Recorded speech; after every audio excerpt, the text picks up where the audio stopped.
Do you work with an old school superintendent or coworker that still asks for paper drawings? And when you get those paper drawings for them, they end up on the floor of their truck, unorganized, dirty, crumpled, and they don't know what to do with them.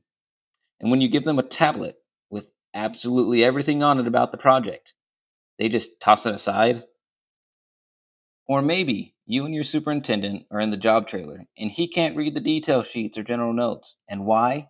Because he hasn't had his eyes checked in years and he refuses to wear his glasses. So, what can you do about this situation? Go ahead and ask them what drawing or detail is too tiny to read. And from there, what you can do is find that drawing in your set of drawings. In this case, I'm looking at a curb and gutter drawing. And I'm going to go up here to the top and use my snapshot tool.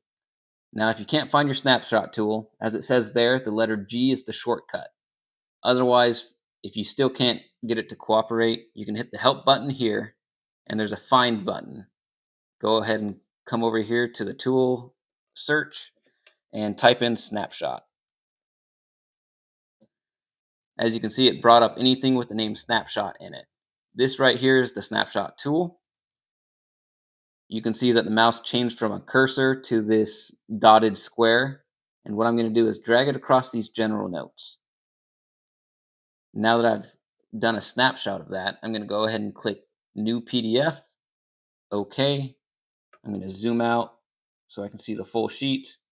Now I'm going to right click, paste, and now I'm going to drag the corner and make it as big as I can for my superintendent that has trouble seeing.